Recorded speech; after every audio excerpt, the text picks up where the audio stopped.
Hello again, young Star Trek fans. It's been a long time since I've had a book to read you, but finally got one. It's George Takei's My Lost Freedom, a Japanese-American World War II story. So let's just see. This is about the man who played Sulu from the original series when he was just a boy. My Lost Freedom. Oh, there's a big introduction from George. He says, "Hi, I'm George Takei, an 87-year-old actor. I have lived long and prospered, as we said on the sci-fi television show Star Trek, in which I played Hikaru Sulu. From my many years of living and acting, I have countless fond memories. Some fantastical, some scary, and some amazing. I have memories of soaring through the galaxy, driving a starship with a crack team of mates from a small blue planet called Earth. We were all different. We had different skin colors, different backgrounds, and different faiths. Yet we all worked together as a team, all contributing our own unique talent, knowledge, and ideas. We found our strength in our differences, ones that made our lives more interesting, more engaging, and more vibrant. As we said on Star Trek, infinite diversity in infinite combinations. But I also have memories of when our differences became our devastation. When Japan attacked Pearl Harbor on December 7th, 1941, my world turned horribly upside down. I am a Japanese American. My grandparents and my father came to America from Japan. My father spoke both English and Japanese fluently. He was American in every way except for his birthplace. However, our two countries, the United States and Japan, were now at war with each other. America saw us as the enemy simply because we looked like the people who did the bombing. We were seen as different from other Americans. This was unfair. We were Americans who had nothing to do with Pearl Harbor, yet we were imprisoned behind barbed wire fences. I have a happier memory from a time before soldiers took us away to prison camps. My friend Donald had a giggly laugh and soft curly blonde hair. My hair was black and shinier. We were different, but we had fun playing together. After the soldiers came, I never saw Donald again. I write this book on the wish that my childish friendship with Donald could have grown up to have that same kind of bond I enjoyed in the future world of Star Trek."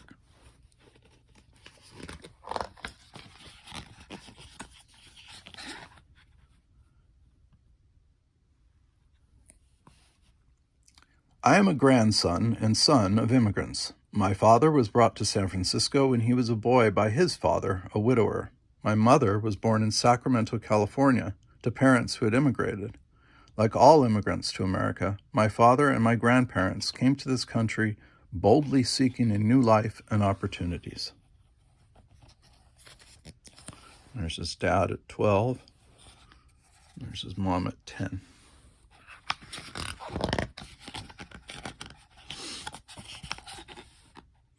I was just 4 years old when Japan bombed Pearl Harbor on the island of Hawaii on December 7th, 1941, and the lives of all Japanese Americans were suddenly and drastically changed. The next day, President Franklin Delano Roosevelt declared war on Japan. February 19th, 1942, now commemorated as a Day of Remembrance, was a day that we Japanese Americans will never forget, when the president ordered all Japanese Americans on the West Coast to be rounded up and jailed in prison camps. It was all scary and confusing. I was grateful that Daddy took charge and Mama was brave. This is the story of how they cared for my siblings, Henry and Reiko and me, and kept us safe.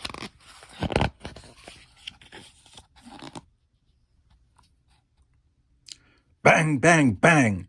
U.S. Army soldiers pounded on the door. They ordered us to leave our home on Garnet Street in Los Angeles. We took only what we could carry and were sent to Santa Anita Racetrack. Each family was assigned a horse stall to sleep in, still stinky from the stench of horse manure. Mama said it was humiliating. Daddy remained silent. but I thought it would be fun to sleep where the horses slept. The stalls were full of creepy bugs, flying insects, and germs. Baby Reiko was the first to get sick. Then I did too. Our mama lovingly cared for us.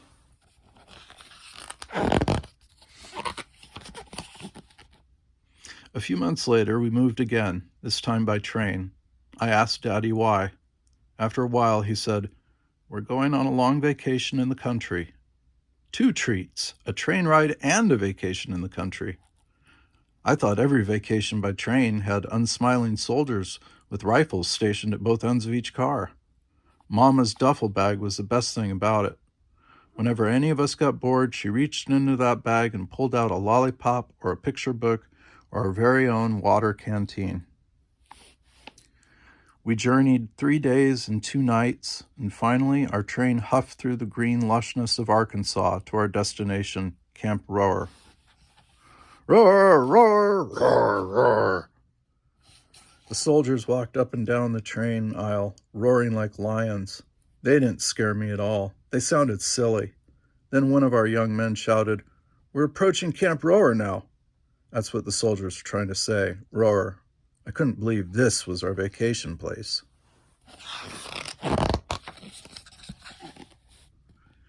It was a sweltering hot late summer day at Block 6, Barrack 2, Unit F, our new home. Before we went inside, Daddy opened the 3 windows and 1 door to cool the unit down. When we finally entered, a black pot-bellied stove greeted our sweat-drenched family. It was a cruel joke. Mama placed her heavy duffel bag on top of the suitcases. "I show you something now," she stated. She reached in and lifted out a compact wooden box. She pulled on a handle. Up popped her portable sewing machine. Daddy whispered, "This was forbidden. All mechanical things with sharp points and edges were prohibited." "I know," Mama said matter-of-factly, "but children be needing new clothes in camp." Daddy burst out in uncontrollable laughter. Mama joined in, and Henry and I did too, without understanding why.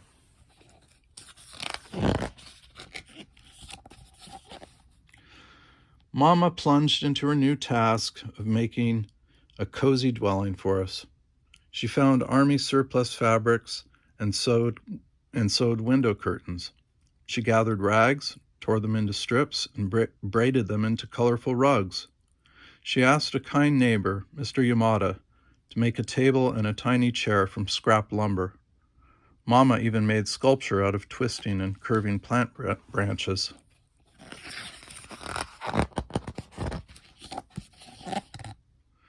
We on Block 6 were many kinds of people: farmers and fishermen, shopkeepers and doctors, truck drivers and school teachers. We were as young as baby Reiko and as old as 80-year-old Mrs. Cato. We were a mix of Issei, immigrants, and American-born Nisei. Some were from hot, dry Arizona. Some were from wet, green Oregon. Most of us were from northern, central, and southern California. We were all so different, yet we had one thing in common. We were all Japanese American. We needed to work together as a community. We needed a bond that would tie us together. Daddy spoke Japanese and English fluently, so he could relate to both the immigrants and the American-born generation.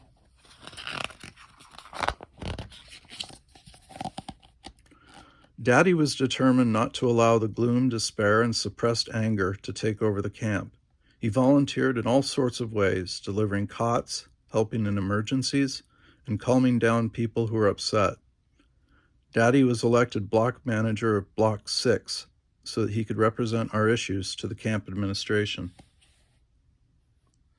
Since baseball was popular in Block 6, Daddy suggested building a diamond.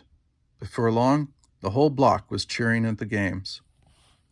Daddy arranged for Japanese folk song nights for the elders and dances for the teenagers. I remember hearing the big band music of Benny Goodman and Tommy Dorsey wafting over the night air as I drifted off to sleep.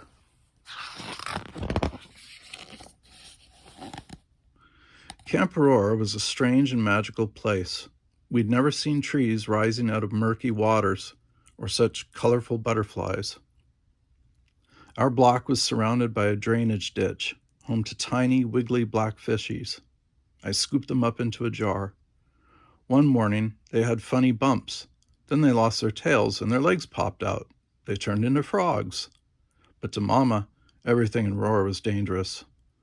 Oh, Abunai, so Abunai, she worried. I began kindergarten at Rohwer. As we recited "With Liberty and Justice for All" from the Pledge of Allegiance, I could see the fence and a sentry tower right outside my schoolhouse window. I was too young to know that those words meant the very opposite of being guarded by soldiers in a barbed wire camp. One cold winter morning, I woke up and looked out on a breathtaking sight, soft, new-fallen snow. Before long, we had our first and best family snowball fight ever, a perfect way to get ready for Christmas. On Christmas Day, we waited eagerly in the mess hall. Ho, ho, ho! In waddled Santa Claus, but he looked nothing like Santa Claus. He was Japanese, a fake Japanese Santa. I kept the secret to myself because the other kids were so happy to meet this Santa. Maybe the soldiers had kept out the real Santa?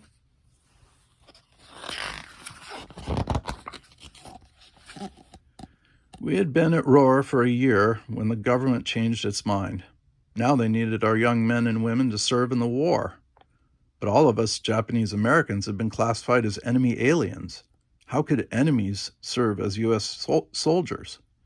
Everyone in camp over the age of 17 had to answer a list of questions. For Daddy and Mama, those were trick questions, especially for numbers 27 and 28. Daddy and Mama both thought that the two questions were stupid. The only honest answers were no and no. Those who answered yes were drafted by the government to fight for America in Europe. My parents, by answering firmly and honestly, were branded disloyal and forced to leave Camp Rohwer. We would be sent back across the country to a harsher camp called Camp Tule Lake in Northern California. Camp Tule Lake was called a segregation camp for disloyals. It was nothing like the lush and verdant swampland of Camp Rohwer. Tule Lake was a maximum security prison with 3 layers of barbed wire fences, sentry towers equipped with machine guns pointed right at us, and huge rumbling tank patrols. Tule Lake was the largest of the 10 prison camps and held the most inmates, more than 18,000 people. Half were children, like Henry, Reiko, and me.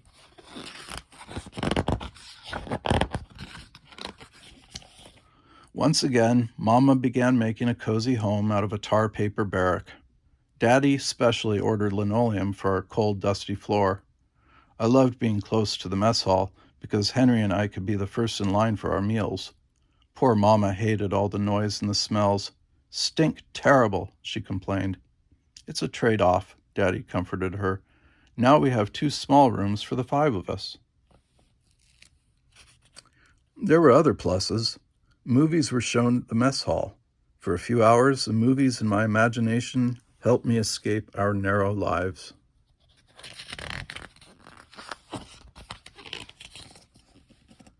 One afternoon, Henry and I saw a shaggy black dog behind a pile of vegetable crates. He looked so hungry, we convinced our cook, Mr. Kikutani, to give him a piece of wiener teriyaki. The dog gobbled it up so quickly we knew he was still hungry. We took him to our unit and begged Mama for cookies. The dog made a ruckus, but once he gave Mama a great big doggy smile, she let him stay. We had a new friend, our dog, Blackie. We built a doghouse for him. He escorted us to school and patiently waited for us. He even made friends with Mr. Kikutani, who eventually sneaked tidbits for him after dinner. Smart dog, that Blackie. He made living in Tule Lake so much better.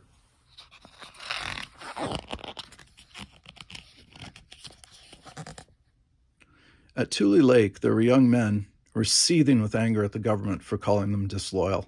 They said, "If you're going to treat us like the enemy, well then, we'll show you what kind of enemy you have to deal with." Each morning, the radicals jogged around the block, chanting, "Wash shoy, wash shoy, wash shoy." Then they ran off and hid in their barracks. One night, angry soldiers came roaring into the camp in jeeps, their rifles aimed at us.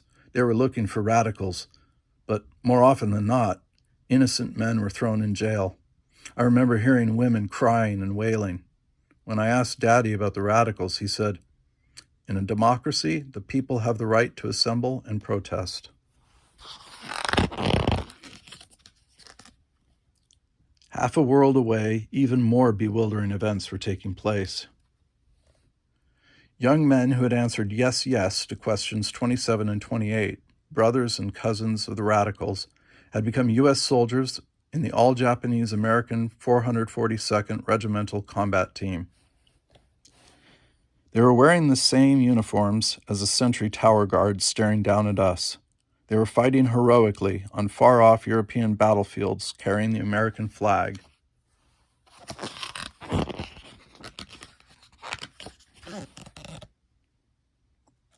In yet another part of the world, across the Pacific, unimaginable events were taking place as well. The atomic bomb had been dropped on the Japanese cities of Hiroshima and Nagasaki. The two bombings were the most ghastly devastation the world had ever experienced. We, imprisoned at Tule Lake, knew nothing about the bombings because newspapers and radios were forbidden. But there were vague, uncertain rumors that were painfully personal. Mama's parents had returned to Japan, to Hiroshima. Mama was frantic with worry. However, we were now adjusting to the news that the hard, terrible war was over. America was celebrating the victory. Suddenly, the government was releasing us from camp as abruptly as we had been imprisoned. After 4 years behind barbed wire, we had nothing because the U.S. government had taken everything. Each of us was given $25 and a one-way ticket to anywhere in the United States. My daddy and mama said, "Let's start all over in Los Angeles," even though they had heard that our old hometown was still hostile to Japanese Americans. Daddy left first to find a job in a place where we could stay. After 10 anxiety-filled weeks, Mama told us, we joined Daddy now in Los Angeles. We were excited and sad at the same time. Tule Lake had become home to us. Now we were leaving our friends, our community, the rugged scenery, and our beloved Blackie.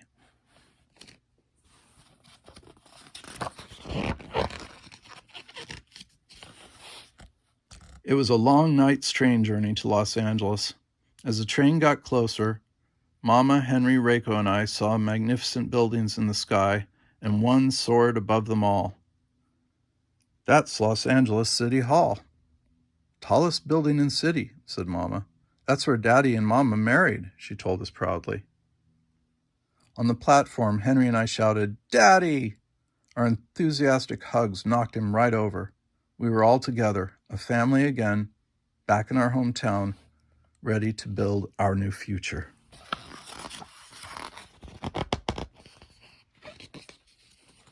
And here are just some pictures of George Takei and his family, his mom and dad. It's just a regular family, regular American family. That's the Rohwer Relocation Center. More pictures.